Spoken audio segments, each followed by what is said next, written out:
Welcome to the Transform Tomorrow Today podcast, a series dedicated to the complex and exciting world of change in organizations. We are your hosts, Linda McLaughlin and Catherine Tano, and are both global experts in organization development and change management, working across 5 continents. We help organizations navigate the challenges of transformation successfully, using our expertise as consultants and master coaches over many decades.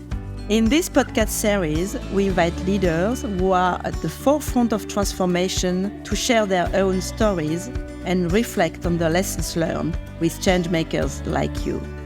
Following each interview, we analyze the case and summarize the key messages and takeaways. Welcome to our community of inspiring changemakers, transforming tomorrow today. Let's introduce our guest for this episode, the amazing Edilia Gänz, who is director of Fedora.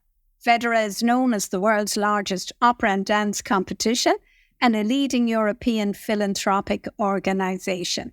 Edilia has worked in cultural management and philanthropy for the past 10 years and has nurtured the organization since its launch in 2013. She's based in Paris. In 2019, Forbes magazine nominated her as one of the most promising European cultural managers on the Forbes 30 Under 30 list. Edilia was featured in the EU Women for Future campaign by Maria Gabriel, former EU Commissioner for Innovation and Research. Welcome, Edilia. Thank you so much for your kind, warm welcome. I'm really happy to be here. Thank you for the invitation to both of you. Welcome, Edilia. We are very happy to host you today. So Fedora is a quite unique non-profit association. It is the European Circle of Philanthropists of Opera and Ballet. And Fedora is committed to supporting sustainable innovation and contributing to the future of opera and dance in Europe. It encourages emerging artists to renew these genres, making them more accessible and generating new business models.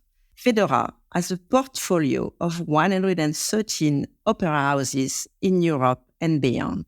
Over the past 10 years, Fedora has raised more than 6.5 million through public and private funds. They have used to financially support more than 75 cutting-edge projects involving over 2,000 artists and creatives, with winners' performance reaching over 500,000 people worldwide. Amazing. Fedora manages also the prestigious and privately funded Fedora Prizes Biennale and backs the Next Stage Grants projects that drive sustainable, inclusive, and digital transformation behind and beyond the stage. Edilia, tell us, what is the unique things you are doing now in your organization and you are proud of? Thank you for the introduction. Indeed, since the very launch of the Fedora Prizes competition, that was the idea of our president, Jérôme François-Isnis, we really put at the heart of our doing this notion of venture philanthropy being at the core of our mission in order to enable and support innovation. And this approach is the one we pursue over the years and that we have built and developed further. And the idea is to create dialogue with individual, corporate, and foundation partners who are challenging the status quo of how the state of the art of things is and are bringing new ideas and new stories to the stage and are also redefining how work processes can work behind the scenes. We really see our organization as a contributor and an enabler in the very early stages of innovative projects in our industry to help them realize their potential and reach the stage and audiences and the impact that that triggers on society. Wow. Can you give us a few examples of some projects? Yes. So actually, in terms of recent projects that we have supported within the Next Stage grants, have been projects that are really trailblazing and setting new industry standards by asking very important questions that opera houses are taking into consideration now when planning how they want to work in the future and how they want to welcome audiences and what symbolic message they want to send to the greater society at large, symbolic message they want to send to the greater society at large as the key influencer they are. Very strong project that we supported was in Helsinki at Finnish National Opera and Ballet that developed a solution to be able to rehearse in a virtual world stage and set design changes and lighting management, which is called the Project XR Stage. And it has been very trailblazing in the performing arts industry as a digital twin of the auditorium and the stage of an opera house that enables the artistic and technical teams to coordinate, to communicate, to project how they want to make things work and look like on stage, and to be able to test things in a virtual universe in order to then later down the line save costs, carbon footprint decrease, save time, and also create better communication between departments because things can be simulated in advance virtually without diminishing any artistic quality. And so that is one very good example for digital transformation. That is also one of our pillars. Another good example talking about the social impact and the relevance that cultural organizations have to play in today's world where we are surrounded by wars, unfortunately, and this is impacting the lives of many citizens, their families. So many are leaving their countries, arriving in different places and trying to create a sense of their new existence.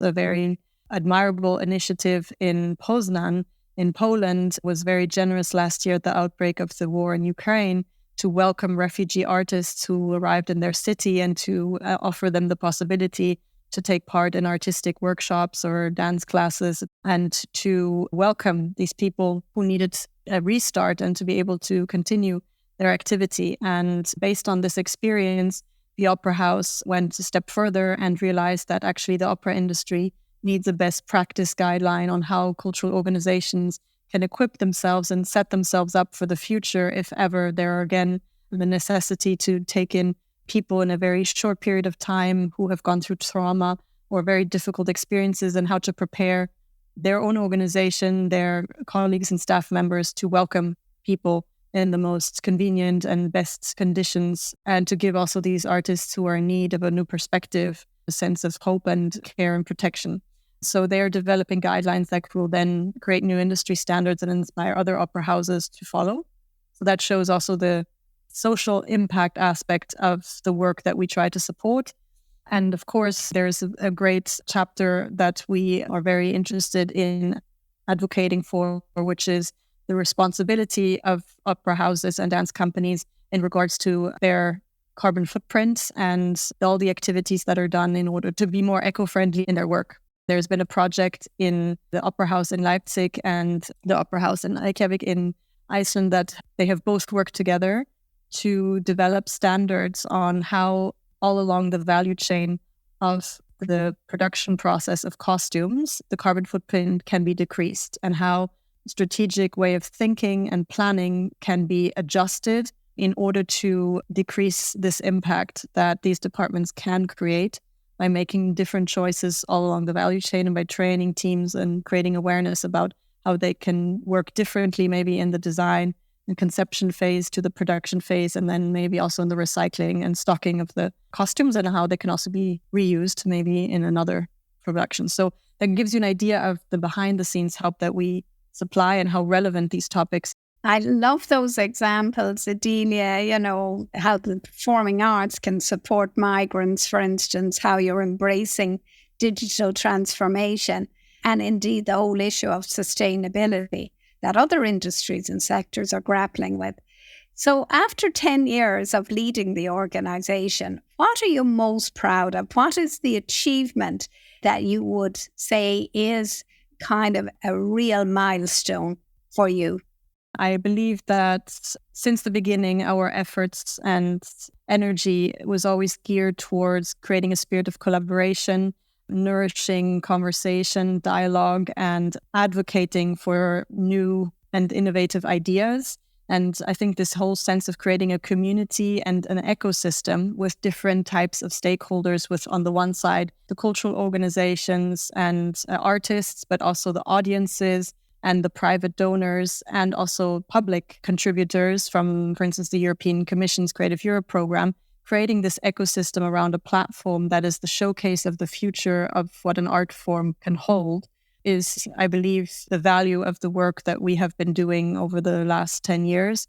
And to see all of these stakeholders come together and share the same vision and everyone is contributing in their own way. It's beautiful to see how this strong bond has been created across Europe to support innovation in this field that will inspire audiences of tomorrow. I like that idea of stronger together, Edilia. So in terms of your own leadership, how have you nurtured that collaboration? Because I understand as a sector, it was very self-directed traditionally. And perhaps also you'd refer to the role of your board and your sponsors as well in that collaborative process. I think it's all based on the notion of a shared responsibility to contribute to society through the performing arts, to make the world a better place and to uplift people's spirits by being exposed to this kind of art form. And this is also what binds us all in our community together and why also our board is also so committed. They're all general managers and CEOs of major companies or privately are also very committed supporters of these art forms. And all our members, also our corporate members like you, Catherine, are all devoted to this notion of innovation and creating a nurturing ground for creativity, collaborative co-creation and exchange. And I believe creating a space where different people can express their ideas, that they have a space to be listened to, and that also joint decisions are being made and responsibly managed and executed and also monitored in a way that we can also deliver on impacts that this initiative is creating is fundamental when leading this kind of a nonprofit endeavor. And having the right people around the table on the board, but also in the management team is very key to have the right competences. Also, the diversity of profiles in terms of nationalities and backgrounds is extremely helpful. Yeah, I think Fedora is truly changing the opera and ballet creation in Europe. And it is a huge transformation you are impulsing and leading. Can you give us maybe the main obstacle you have been facing during these years and how did you overcome them? When one endeavors onto a journey alongside cultural organizations together with private philanthropists, it is very important to be clear of the fact that the actual drivers of change are the cultural organizations, because they're the ones who have the stage, they're the ones who have the artists, they're the ones who are making artistic decisions, structural decisions that are impacting the industry. We see ourselves as an enabler who can speak with these different stakeholders to understand their needs and challenges and then to find jointly solutions.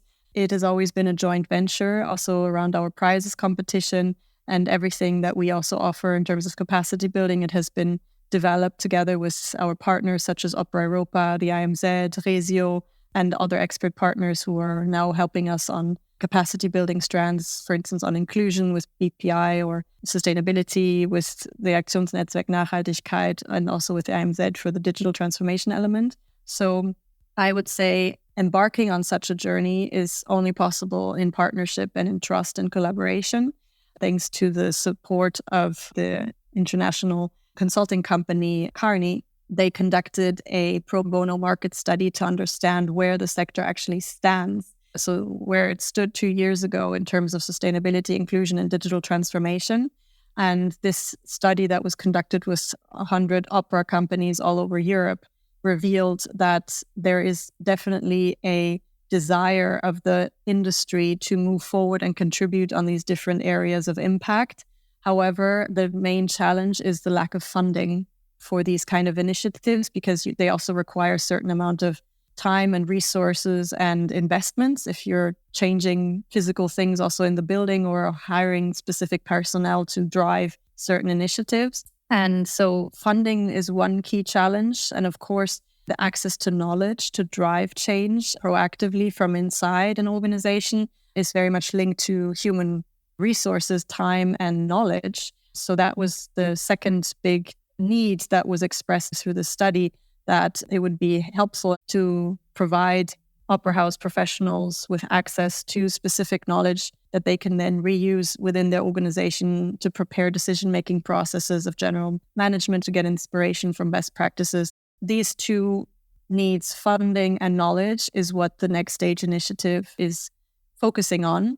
We initiated this together with Opera Europa, our partner, with whom we developed the Next Stage grant scheme, a scheme where opera houses can apply with transformation projects. We, Fedora, raised the funds from the private sector for this. Those are the two big strands that we developed over the last 2 years with great success together with our partners and with also the co-funding of the Creative Europe program of the European Union, whose support has been fundamental. And you have also developed a quite unique and interesting program of coaching, pro bono coaching for your opera directors and stage directors. Can you comment a bit? Yes, and it's thanks to you, Catherine, actually, many years ago when we had our first conversation and I got to learn more about the incredible world of management coaching, which is fundamental in the personal development and professional development of people. And as we talk about transformation, it starts with people and their mindset and their energy and their spirit when you're talking about change management. And actually, thanks to this wonderful collaboration with you and Variations International, we were able to develop a pro bono coaching program where we match professionals from the opera industry who wish to be accompanied professionally with dedicated coaching hours, and their profiles are matched with coaches that are in the process of becoming professional coaches and in their final step of their education program to accompany these people in the performing arts world in order to help them grow and overcome their everyday challenges on different areas of management, leadership, communication. We've had extremely positive echoes around this program because the matching is done very, very well in a very hand-picked way, that the profiles match and that people who encounter each other are really helping each other to excel. And we've had really good feedback from participants in this program who are coming not only from top management within the organizations, but also at entry-level jobs or middle management, or when people are sometimes also changing from an artistic career and shifting into a management career where there's often less guidance provided. These kind of coaching and management guidance can be extremely helpful and help people excel personally, and then with that also indirectly impact their surrounding, which is all part of this transformation journey. Very interesting, Edilia. I guess the perception of opera and ballet to the wider public is, it's an elite activity and perhaps one more based in the past. And it's wonderful that you're addressing the issues of funding and knowledge transfer directly for that sector. But when it comes to funding, how do you explain to possible donors that this is worthy? Because there's so many great causes out there looking for funds. Well, I think the important message is it's not just an art form and a historic cultural heritage, and it's not just reserved for a few. On the contrary, it's actually a mindset, a notion of excellence and self-control, and how to actually transform a vision into movement or sound, a notion of harmony and collaboration. Also very often nonverbal, because when you're in the orchestra pit or if you're dancing a pas de deux on stage, you're not necessarily speaking to each other. You could come from completely different cultures and not be able to even communicate in the same language, but you find a common ground of understanding through the rhythm of the music or through a choreography. And this is what is so beautiful about these art forms, that they address a universal language that can be understood and interpreted by anyone. A performance enables also audience members to go on a journey, to dream and to connect with their emotions and live in these performances that can maybe inspire them for their own lives or make them reflect. So it's a human endeavor. It's a human endeavor created by humans for humans. What makes it so special is that you as an audience member, you go into an auditorium, or if it's open air, and you share a specific amount of time with fellow audience members to see performers who sometimes devote their lives to their careers and developing a skill with so much perfection and attention to detail. And not just what you see on stage, you have also the orchestra members who are giving everything they can. You have the lighting team, you have design team who is preparing all of this, the costume team, and you have also everyone, the technical team, and who are there on the evening as well, making sure that everything runs smoothly. So there are all these elements that go into a production and that it's created for that moment. It is by definition ephemeral because it's there and then it's gone, but it lives on in your memory. I can really sense your passion as you're speaking there. And what word of advice would you give to our listeners who are all thinking about this issue of change, and you're doing it at a sector industry level? Change is a process that takes time, takes great commitment and also trust. And it has to be done strategic and over long term. It's not something that is a quick tactic that can result into impactful and meaningful lasting change. So the drivers are passion, patience, as well as perseverance over the long term, because those are the ingredients that are necessary when embarking on such a journey. And again, it's something that is an expressed desire of an entire industry, and it's not one entity that is on the lead, or there's some organizations, of course, who are maybe further developed on certain areas so they can lead by example and inspire others. But real transformation comes from the fact that these houses all understood that they are all in the same boat and we're all in the same industry, and to help each other and to be collaborative and supportive of each other is extremely key if we want this industry to survive and be able to inspire audiences tomorrow. I love passion, patience, perseverance. It's really very inspiring. We are reaching the end of our conversation. We could listen to you for hours. Do you have any last word to conclude? I'd like to also underline that everything that we're doing is with the greatest respect of the tradition and wonderful heritage that we are grateful to have here, especially in Europe, from the opera and dance, a remarkable heritage that all organizations are carrying forward and passing on to the next generation of talent and of audiences. We're happy to accompany this journey by also inspiring innovation and giving the next generation of artists the chance to be part of the history of these art forms by creating today what will inspire the audience of tomorrow. Thank you, Edilia, and a special thanks for sharing your very, very unique story with us and our audience. It's wonderful to learn how traditional art forms like opera and ballet are being reimagined for new audiences with new production techniques supported by digital transformation and a collaboration across your sector. Continued success to you and Fedora. Thank you, Edilia. Thank you. Thank you so much for inviting me. Wonderful speaking to you both.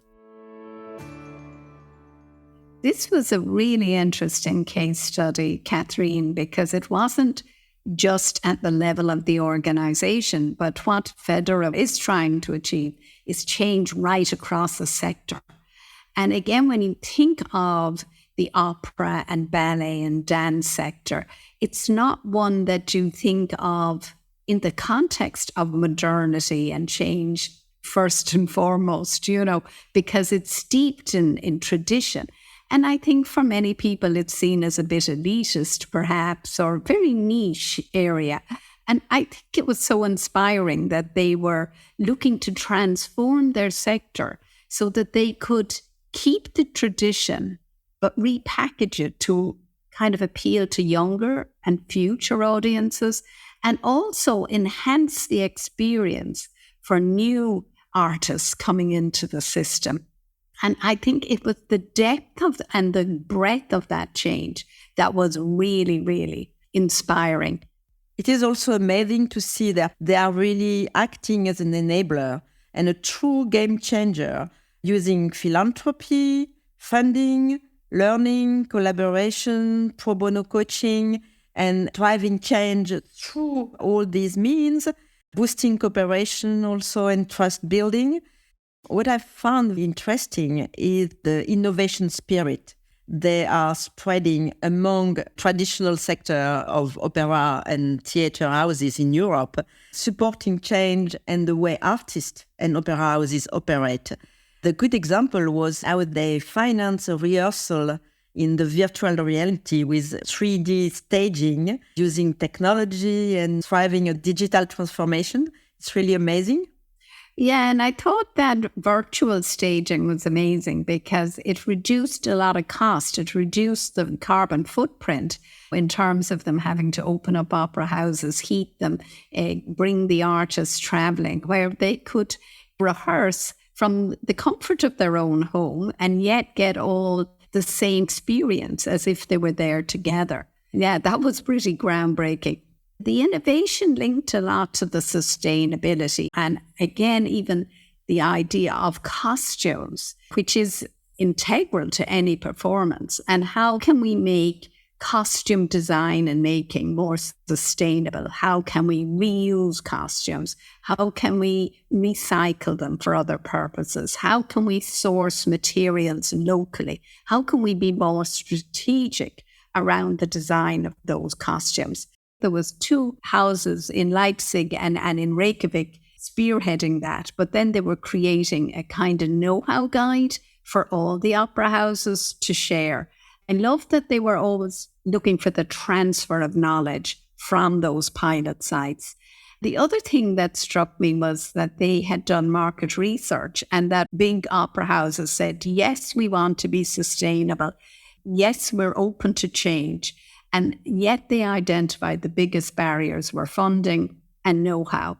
Fedora really has been a broker with the EU, drawing down funding for them and also using funding to create online learning, to improve the know-how around digital and AI stuff that can enhance their sector. I think it's a good example how you can relook and have a new eye on your value chain and the way you produce your services or your goods, because you need to find your own way and to make your operation sustainable. The fact that they are creating dialogue between different places all over Europe at the early stage of a project is also quite inspiring, creating cooperation, knowing that alone you won't succeed, but together you may have a great impact. And I was quite amazed by the social impact they are having. I was thinking of the example of the initiative of immigrants and refugees artists organizing workshops and encouraging people to restart working together even in very tough circumstances. So they are not only encouraging innovation, encouraging sustainability in terms of environment, but also shaping another way of integrating artists and having thriving in the society, because art is a true game changer also in our societies. I really like that because she spoke to the healing power of art in the face of trauma. And I think that first pilot, if I remember, was in Poland, and they were welcoming Ukrainian refugees and acknowledging that artists need an outlet and it's a way of processing what they've been through. I liked also that she said art is a quintessentially human activity. We know that earliest man always wanted to create paintings, even in the cave. So that's inbred in us as humans. And I think that to express yourself as human, and also it's human to appreciate others expressing themselves. And she kind of talked about when people are collaborating on a performance, how they share emotion and uplift each other and create hope and inspiration. Looking at art as a driver for social change and inclusion, which is a big thing in today's world with so many divisions. And I loved then how she finished up with her 3 Ps. Edilia said, it's about passion, it's about patience and perseverance. And I think her case really represented all of that. You know, the passion for the art form, the patience to create a collaborative ecosystem, because traditionally opera houses were in competition with each other, competition for funding, competition for audiences, competition for maybe the artists and conductors' attention, and then perseverance, just embedding that change. I would just add a fourth P, which is people, because it's people-centric. And the people proximity between artists, between opera houses, but also between current audience and next audiences, between everyone in the society. It's at the core of those kind of transformation. And I feel it's very inspiring for other change makers who are hopefully our audience. Yeah, absolutely. I think the lessons of Fedora are transferable to other sectors who are more traditional, and just thinking about how do we make what we're doing more sustainable, more innovative? How can we digitally support and transform what we're doing?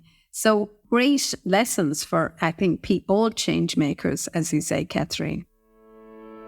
Thanks for listening to Transform Tomorrow Today with your host, me, Catherine Dano, and Linda McLachlan.